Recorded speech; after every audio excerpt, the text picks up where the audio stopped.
4 साल पहले गर्मी की रात थी। सुबह सुबह मैंने अचानक अपने कानों के पास गोलियों की आवाज सुनी। मैं अपने नींद से तुरंत उठ गया, लेकिन मेरे चारों ओर सब कुछ शांत था।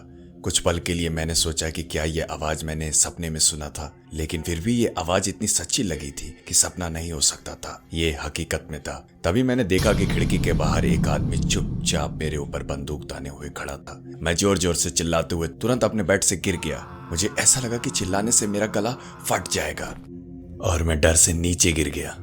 तुरंत मेरे पिताजी मेरे कमरे में दौड़ कर आए और मैंने उनको खिड़की की ओर इशारा किया। मेरे पिताजी ने खिड़की से बाहर देखा, लेकिन वहां कोई नहीं था। हमने तुरंत पुलिस को कॉल किया। जब पुलिस पहुंची तो पता चला कि मेरी खिड़की के बाहर पेड़ में गोली के निशान थे। उसी के बगल में मेरी तस्वीर और उस पर यूं लिखा हुआ था।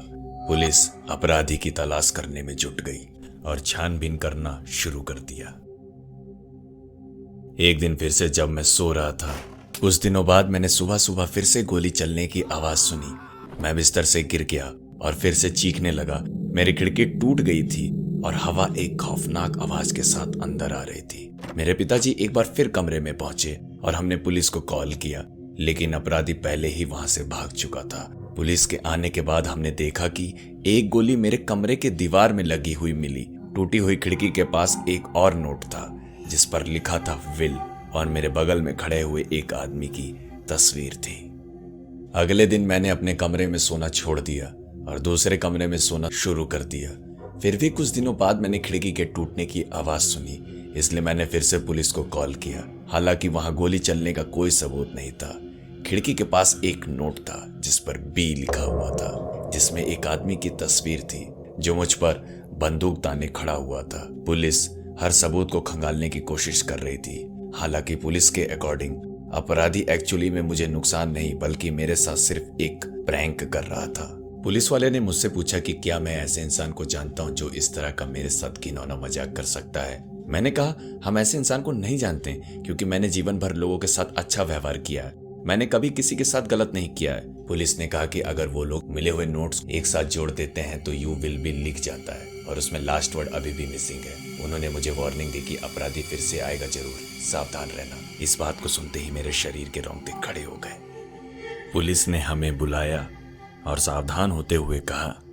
पुलिस ने कहा कि हमें इस अपराधी को इसी वक्त गिरफ्तार करना पड़ेगा और ये हमारे लिए एक लास्ट चांस होगा। इसलिए उन्होंने रात में मेरे रूम में एक मेरे जैसा दिखने वाला पुतला रख दिया, यह दिखाने के लिए कि मैं वहां सो रहा हूं। मैं वास्तव में दूसरे कमरे में सो रहा था। कुछ दिनों बाद एक दिन मैं अचानक सुबह सुबह गोली चलने की आवाज सुनकर उठ गया।